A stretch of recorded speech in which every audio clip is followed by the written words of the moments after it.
Hello, what's going on, guys? Welcome back to the Hezron Springer Show.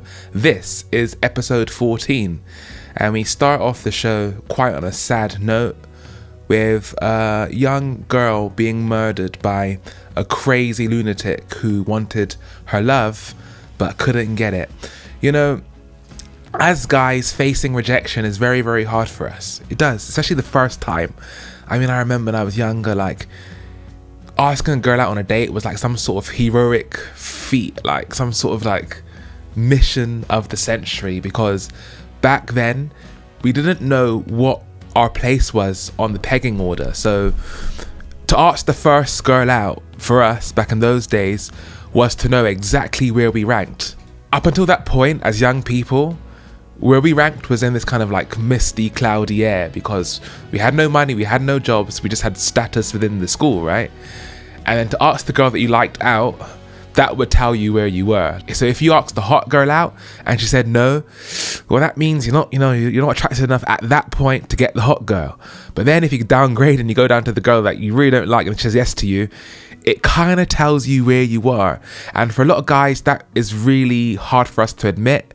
We all want a Ferrari, right? We all want the best of the best. And to find out where you rank from a woman is very, very difficult. And also, when a woman rejects you, she's telling you, in other words, you are not everything you could be. She's also telling you that you're not good enough to mate with. And that's very difficult. There's no worse insult for a man, for a woman that he likes, to tell him indirectly that she sees no worth in him to carry off his genes into the next generation. It's very, very difficult. That being said, though, we're not lunatic enough to hurt the woman that we like just because she rejected us. However, there's a small percentage of men out there who can't handle their own emotions and take it out on the person who rejects them.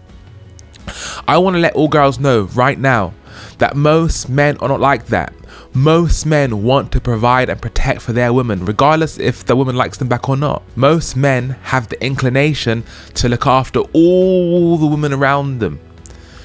But there is a small percentage of men which have this perverse mindset where they cannot handle their emotions, or they don't even care about their emotions, or they don't have any emotions, and they flip it back right at the woman that they wanted the female validation from. I hate to hear on these news stories, sometimes they blame it down to the patriarchy or ego of the man. And it's nothing to do with that. The ego of the man would actually want to protect the woman and look after the woman. These small percentage of men are rare. However, they do exist and they need to be addressed. Police in Pakistan have arrested a 22-year-old man that they say has confessed to the murder of a teenage social media influencer, Sana Yousaf. Authorities say that they believe that Umar Hayat murdered Sana at her home in Islamabad on Monday after having his offers of friendship rejected. Well, my colleague Azadeh Mashiri is across this story from Islamabad. And Azadeh, just bring us up to date on this very difficult case. Well, Sana Yousaf was very well known here in Pakistan. At 17 years old, she had hundreds of followers on Instagram and TikTok. In fact, she was reaching nearly 1 million on TikTok. Now, what police have said is they believe that Umar Hayat had repeatedly tried to meet her and had those attempts rejected by Sana. They say he then allegedly broke into her home in Islamabad on Monday, shot her twice, snatched her phone, and then fled the scene. We spoke to her father today, who was at her burial in Chitral, and he said that she had died at the scene, and therefore it was too late to take her to the hospital. And he described Sada as very brave. He said she'd never described any threatening behavior prior to this taking place, that he'd never even heard of Umar Hayat, and that instead, he said, his daughter was focused on eventually becoming a doctor one day. Now, what police have said is that there has been immense pressure, as they put it, for them to find the person who was responsible for Sana's death, because of the fact not only that she was well known, but as they put it, this was a brutal killing of a teenage girl. and give. Absolutely tragic. Absolutely tragic to take out your own sadness of being rejected to the point where you have to murder a girl, an underage, pre-adult, teenage girl. That is disgusting. That is filthy. A lot of men might take it out on the woman by maybe swearing at her or calling her a rude name like slut or something like that. Fair enough. A small percentage of men will do that because they just can't handle their emotions. But to actually go to the point where you kill her, absolutely nuts. That's not anything to do with the patriarchy. That's to do with a man that hasn't been raised by his parents. Here we have Ahmed saying rejection crimes are one of the ugliest sides of misogyny and irrational and wicked entitlement to women's bodies and lives. I am from Pakistan and 100 plus police were involved in catching the culprit. It was basically a blind murder and they used technology to arrest him. He had to flee to a different city. They still got him within 20 hours. Thank God for that. Absolutely heartbreaking. But a lot of the times, these irrational feminists want to call this all men. All men are not like this. Shout out to all the women out there that have a great man but by them, a great husband, a great father for their children. And they know they're not like this. But a lot of feminists that haven't experienced the true love of a great man think that all men have this type of perversion, but that's not true at all. This is a rare thing for a man to go this far with the brutality of a rejection. Given, as you say, as a day that she was so well known, there's been a lot of reaction online. There has been. Her followers online have continued to grow, and there have been floods and outpourings of condolences on her accounts. But as much as there has been outrage at the fact that a young woman, a young girl, was killed in her own home here in the capital city of Islamabad, there has also been some backlash to her work as an influencer. Pakistan is a conservative society, and one of the digital monitors that I spoke to, an expert at one of the NGOs, said that a lot of this toxic discourse, as he put it, was coming from a small group of mostly male online users, and that a lot of this is, in his words, misogynistic, patriarchal content, trying to blame a victim here for her own murder. Well, I'm sure a lot of those people that do this kind of stuff are incels. And the incels go this far because they've been rejected their whole lives from women, because they have not become as good and as powerful as they could be. They're not living up to their own true potential. And while I'll never blame this influencer for what happened to her, of course not, this is not her fault. This violence is never the fault of the victim, never. I want to make that very clear. However, saying that, we have to understand the risks of going online at such a young age. While most men are not like this, there are a small number of men in this planet that will go this far just because of a rejection, just because they can't take the humiliation, their own self-contained humiliation of a girl asking them out, of a girl rejecting them. However, that being said, we have to realize that these guys do exist, and we have to be careful of how we show up on social media and in other places like that.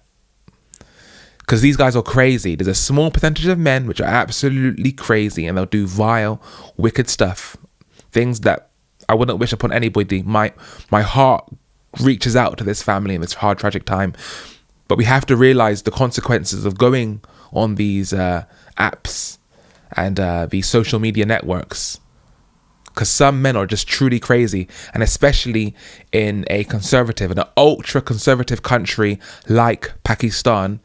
And I'll say it again, it's not to blame this TikTok influencer, but it's to say that even me as a man, you know, when I'm walking down the road at 3 a.m. in the morning, is it more dangerous then, or is it more safe at midday? Okay? At any time of the day, it's not my fault to get robbed, but I have to realize that some places and some times it's more dangerous for me. And it's the same thing with women on these social media apps. We have to learn to be careful with these apps completely, guys. Authorities say they believe Umar Hayat murdered Miss Yusuf at her home in Islamabad on Monday after she rejected what they called his offers of friendship. He allegedly also repeatedly tried and failed to meet her. The guy couldn't realize he was getting rejected. The guy couldn't take it. They say he broke into her home, fired 2 shots, stole her phone and fled. Ugh. Mrs. Yusuf's father, Saeed Yusuf Hassan, told the BBC she was his only daughter and was very brave. Her family gathered in Chitral, where Miss Yusuf had been buried. The police raided locations across the capital and the province of Punjab and scanned footage from 113 CCTV cameras. And I mean, she looks very conservative. She's not dressed inappropriately at all. I've definitely seen far, far worse. She's dressed very gracefully.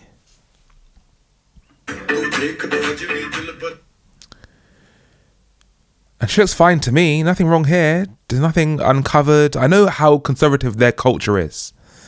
And she doesn't seem to be dressing inappropriately at all from what I can see. Very well dressed. Even she's very conservative with the makeup. Very well dressed, very well mannered. And for her to get killed, this is so sad by some crazy lunatic. I am so sad. I'm so sorry about this. The poor girl. The poor girl.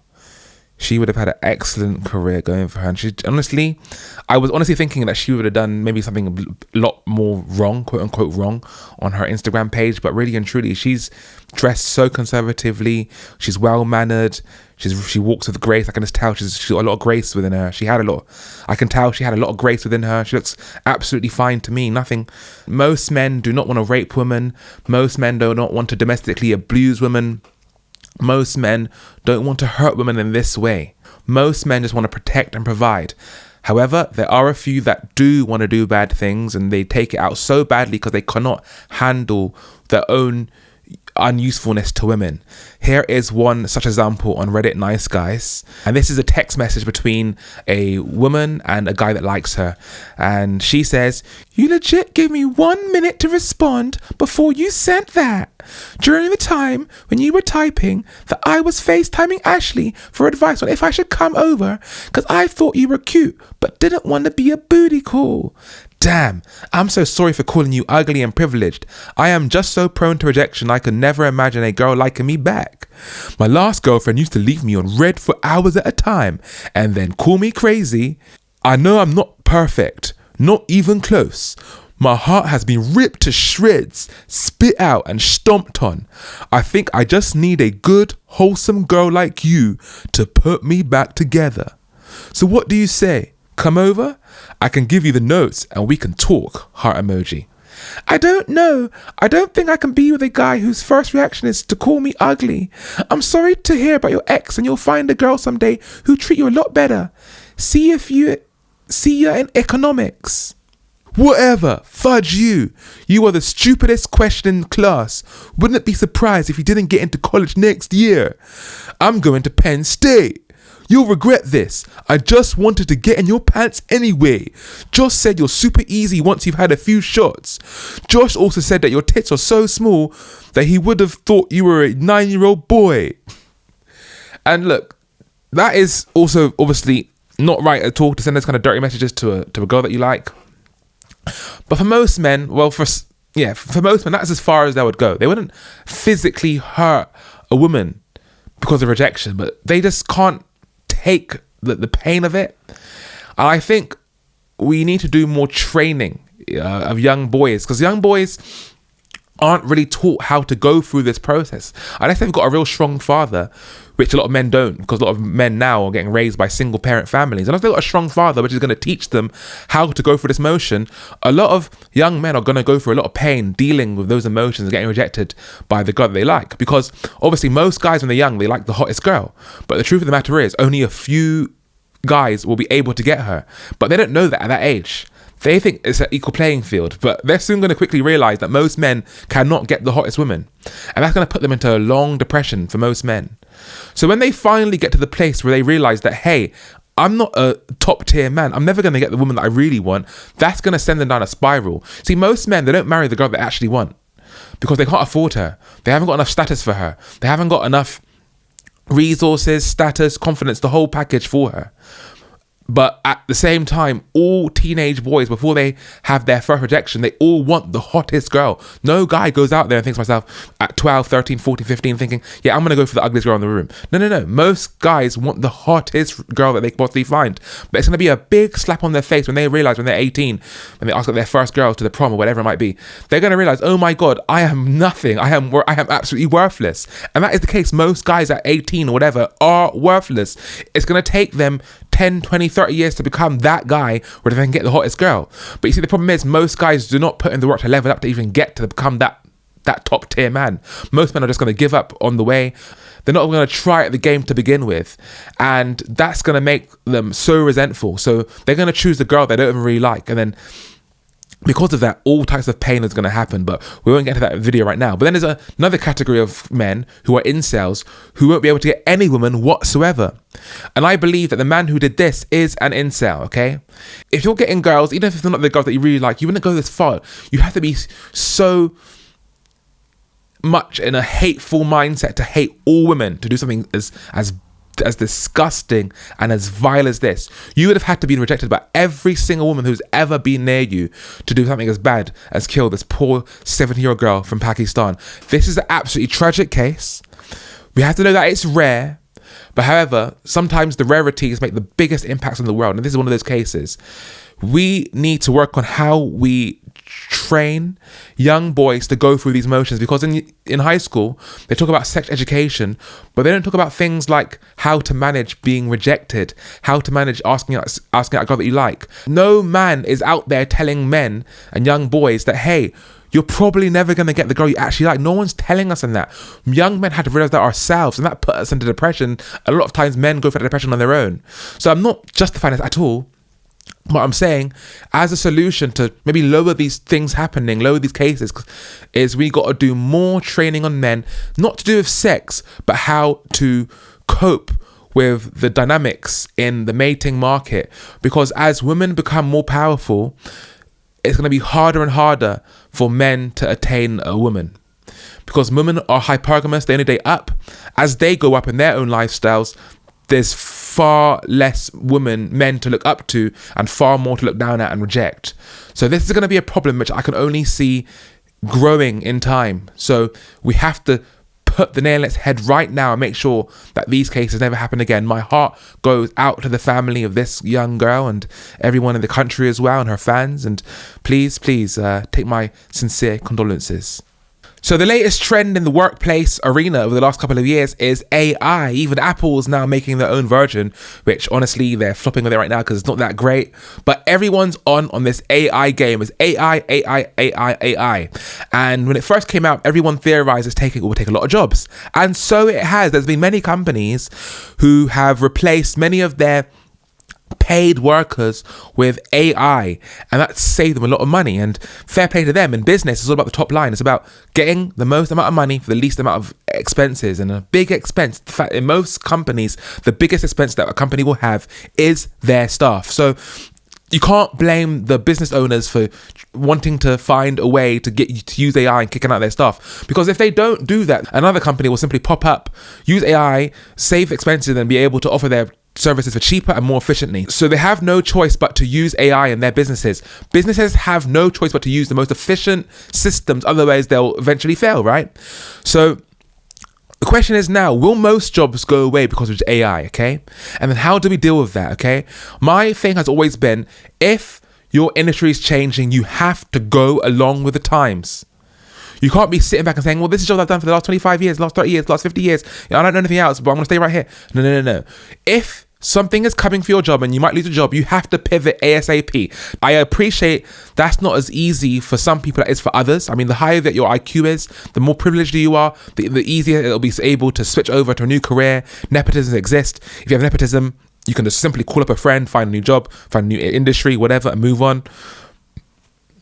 But even still, for those who have no privilege, not a high IQ, no nepotism, you have to find a way, because the truth is, no matter if you like it or not, jobs always change. For example, the miners in England used to be a big mining industry. Now, back in the day, that's no longer there. Back in the day, used to be lots of factories. That's no longer there. Back in the day, there used to be theatre. Theatre used to be the main thing. But when cinematography came along, that changed everything, and people realised that the most efficient way to get entertainment to people's homes and to theatres were through cinematography and not through live people. I mean, back in the day, you have to hire 50 people just for the theatre production. Then you'd have to hire a band of 20 to 50 people just to play the music, because there was no audio tracks back then. There was no MP3 players. You could just click play. So you had to hire a whole cast of crew, the management to have to sort out the team, and then you'd also have to hire the orchestra, the band, whatever it might be.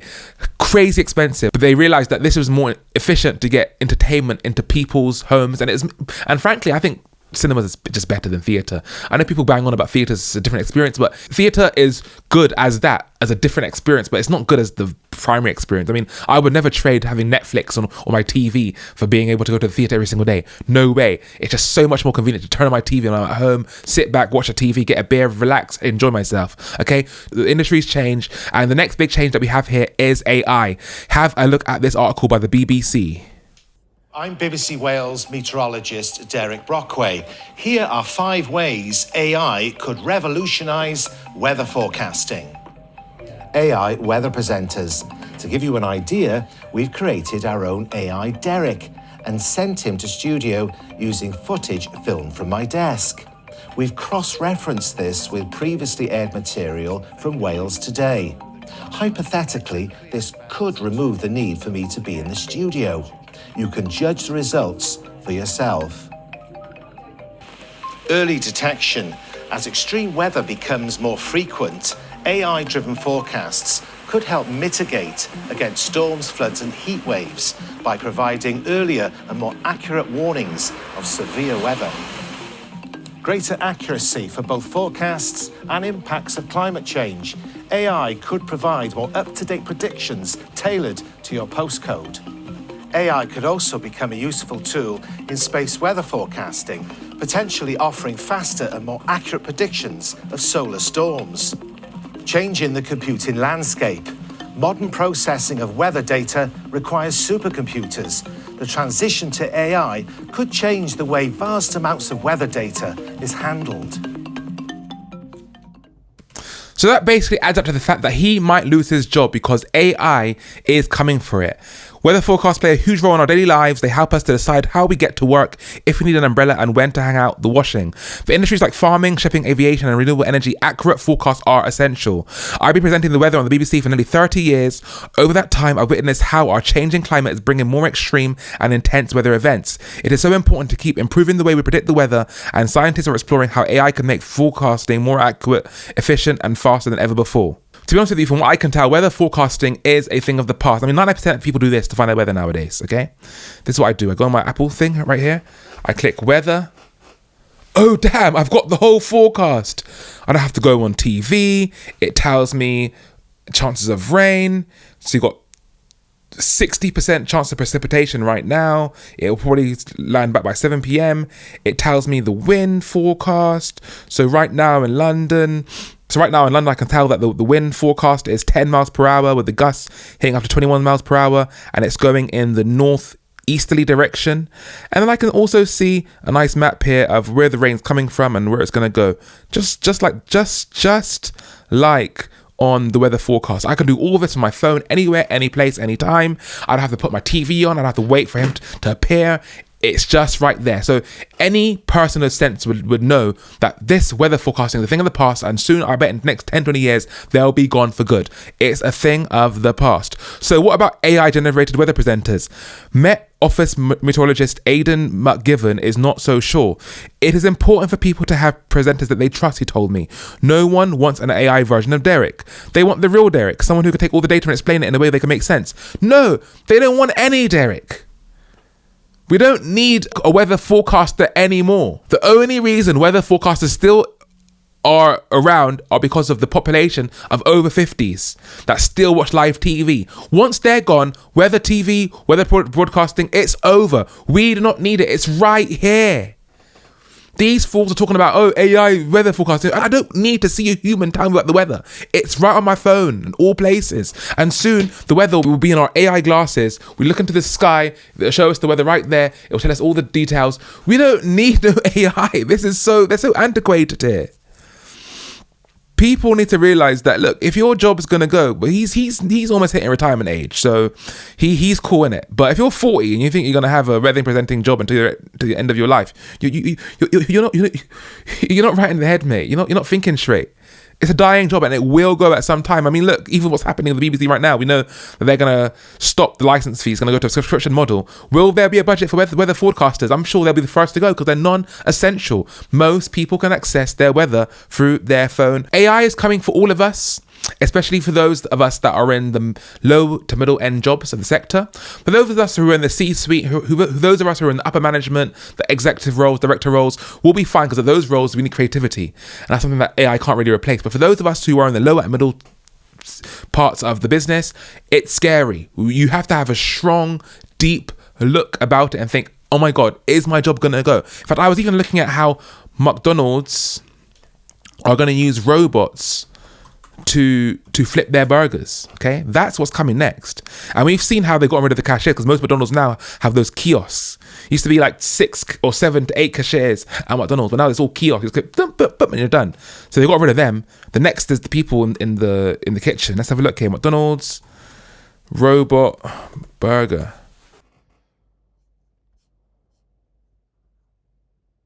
Oh my God, they got robot cleaner. Ah! They've even got a robot cleaner ready as well.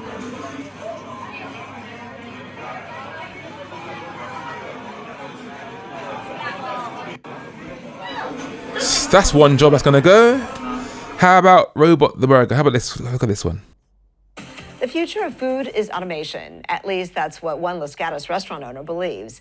ABC 7 News South Bay reporter Dustin Dorsey stopped by the brand new restaurant Burger Bots to try out a cheeseburger assembled by a robot.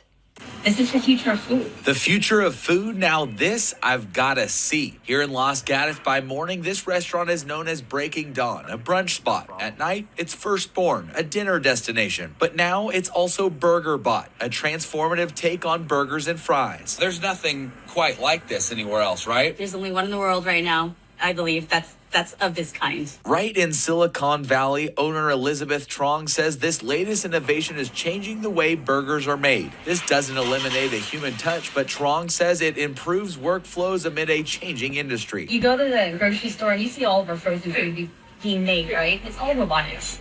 But this, you get to see in front of you. This is the next sushi. After the burger patty and ingredients are prepared by human staff, 2 different ABB robots take over. The Burger Bot assembles a burger and fries meal exactly how a customer wants it. There's 3 components to it. So first there's a veggie cutter and dispenser. So it basically cuts the veggies, onions, lettuce, tomatoes, pickles, as the customer demands it to be cut. So if it's more, less, or no, that's what it does. And the customer gets to see that.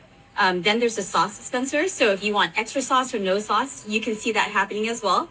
And then finally, the third component of it is that the burger actually closes the clamshell and then it grabs the fries, as you can see in the back. You just watched it happen. Robot to table in around a minute. I'm just surprised. Yes, it's good. Perfect consistency to condiment.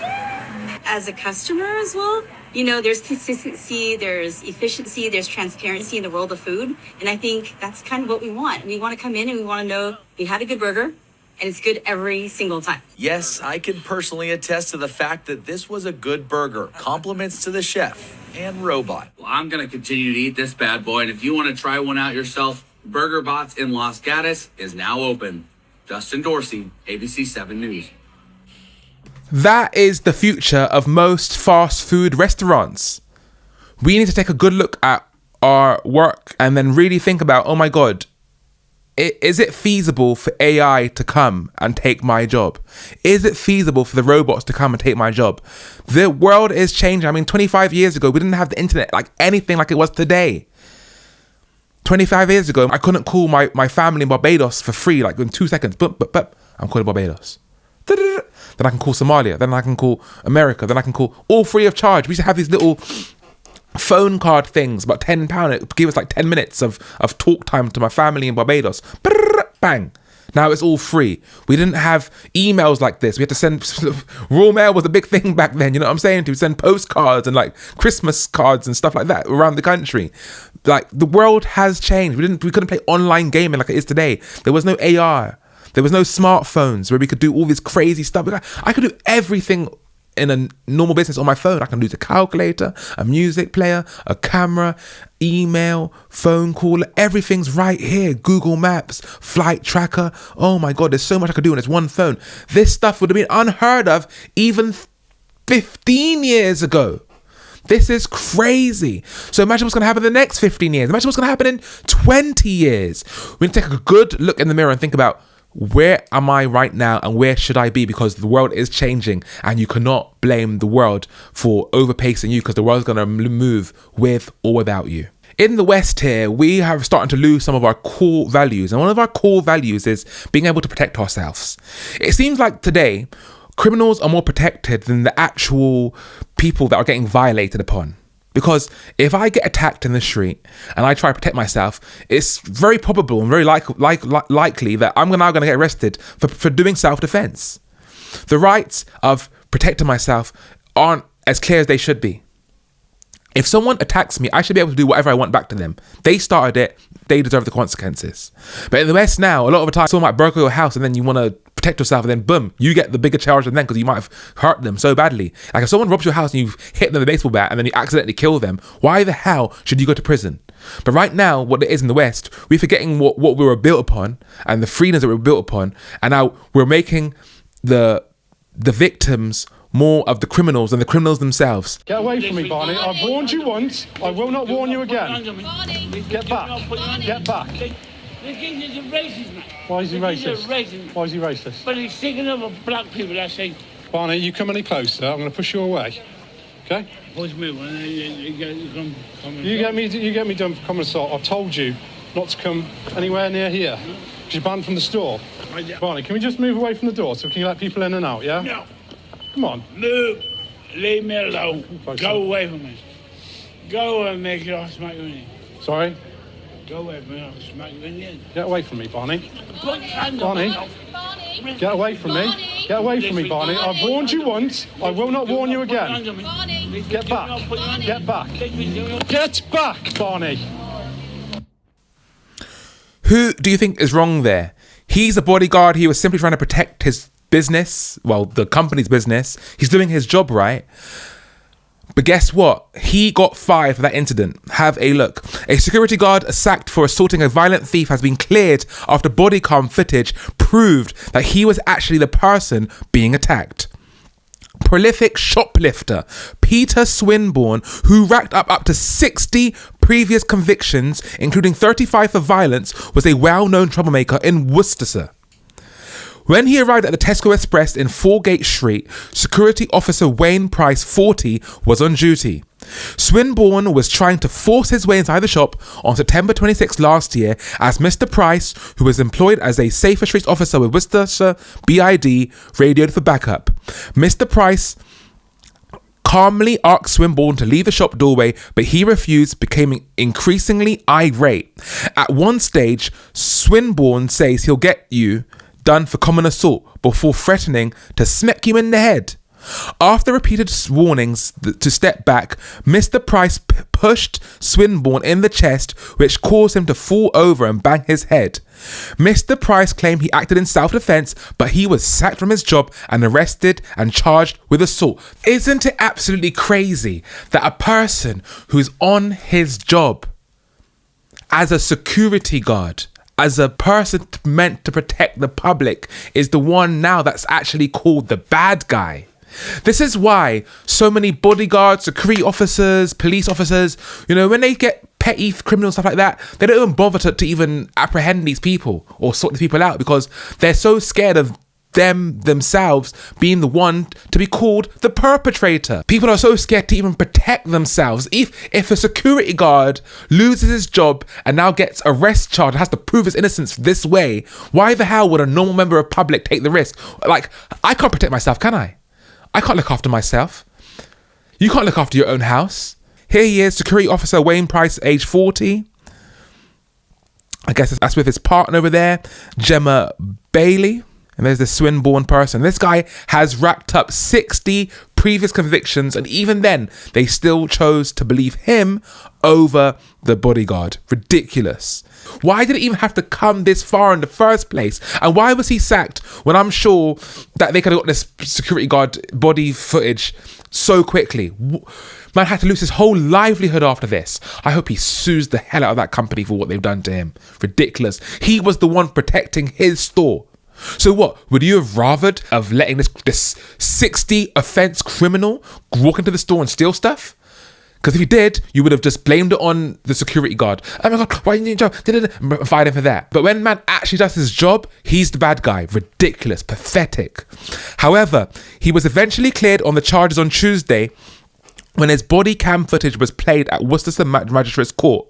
Speaking after he was cleared of the charges, Mr. Price from Worcestershire said, "It's been a terrible ordeal, basically being put through all of this for doing my job protecting the public. I lost my job, my livelihood, my reputation. I love my job, and so many people told me that they felt safer when I was on duty." Too right, and I wish someone like you could be around my community as well. You did the right thing. You stood up for what you believed in, even if you had to pay a huge, heavy price up front. But like I've always said, in the long term, when you sacrifice your short term, it's always going to play out better for you. You take the short-term risk, you're going to have a great long-term. And let me tell you something now. This guy's now going to have a great life. I'm looking forward to getting on my life now, but this should be a warning to others in the industry to keep body cam footage. Absolutely. I was sacked for doing my job, and it could happen to anyone. After watching the 3-minute clip, Chairman of the Bench, Harish McCall, said Mr. Price was acting in the execution of his duty and has used reasonable and necessary force. Mr. Swinburne, by the way, who has 60 convictions, acted aggressively. The defendant thought he would be physically attacked. Absolutely. And he started off calm. He asked Mr. Swinburne to go many times, but he didn't want to go. And then he kept getting closer and closer. He had the right to protect himself and protect the members of the public and protect the store. During the trial, the court heard Swinburne had a criminal record stretching back to 1996. Colin Phillips, prosecuting, said staff were concerned that Swinburne was trying to enter the store while under the influence of alcohol. He said the defendant pushed Mr. Swinburne, causing him to stumble and fall back on the pavement, hitting his head. The defendant says he's done this in self-defense. Listen, if you attack someone, it's you now bear the consequences. If I go and try and attack some member of the public, some next man down the road, he has the right to punch me in my face because I started on him. If he ain't able to do that, how the hell can we live in a modern society? If you're telling me that I can't protect myself if someone attacking me, how can we build a society? And this is part of the reason why the West is now falling. Because these outrageous ways of doing things is ridiculous. It should be clear, and for me, it's clear as day. If someone attacks you for no reason, you should be able to use whatever force you want on them. But now, people that are employed to do the right thing, that are body cam officers, people that are security guards, people that are police officers, they can't even protect themselves or the public because they are always at risk of being prosecuted themselves and being made to turn into the criminal. Outrageous. During his cross-examination, Mr. Prince told the court, Mr. Swinburne then approached again with clenched fists. If man comes to me with clenched fists, what am I supposed to do? Just sit there and take it? The court are designed so that I should do nothing, let them hurt me, so there's no contention here, and they go to prison. I have to be hurt, clear as day, by someone for them to get conviction. Self-defense isn't allowed. I remember safer police officer thing. I can't remember the name of their name, but they used to come into schools and they used to tell us about police officer and training. And then I said to him, as a example, I said, if people come into my house randomly with MP5s, am I allowed to take the MP5 away from them in self-defense and then kill all of them? And the whole class started laughing. And he said, that's a stupid question. Why are you even asking that for? But actually and truly, it's not a stupid question. If someone comes into my house raising with guns, I should be allowed to shoot them back. They wanted to kill me. They're the one that barred into my house, my property with guns. Why the hell am I not allowed to protect myself? And that's the world that we live in today, guys. I got laughed at by the actual police officer because they thought it was that stupid. But really, truly, it's not that stupid. Protection, self-defense should never be classed as a stupid thing. I believe the level of intoxication made him fall back after losing his balance. Following his arrest, Mr. Price has been inundated with support from well-wishers on social media, branding him a superhero. One said, "You do your job to protect the public, and you're the one getting punished. Something is seriously wrong with this country." Agreed. Another said, "Vile man like this should be locked up, not a superhero like you." I can't believe that the UK courts even got it to go this far. They should never have gone to the courts to begin with. Sean from Rotherham says, "Why was he even charged? Did the police and CPS not see the body cam footage? The fact he was taken to court with this level of evidence shows how weak the law is and on whose side they really are. This just empowers these scum to steal as they like with impunity." Listen, he goes to the court with these people, he could take down for grand. He could get at least 50 grand for this, at least. But really and truly, he should be aiming for 100 grand. This is ridiculous that this case even got this far. We're now in an era where we're now blaming the good ones of society than the actual criminals. And this is symbolic of what happened in the latter years of Rome, okay? When Rome was in its heyday, everyone thought, "Oh my God, Rome would never ever fail." But guess what? Even Rome fell. Every empire fails at some point. Where we're at right now, all signs point to the fact that the West is on its last feet. If we can't even protect those who are actually an asset to the community, an asset to the public, actually being the good, honest people, and instead we protect the bad ones, then this is indicative of the fact that these are our final days. This is the Hezron Springer Show.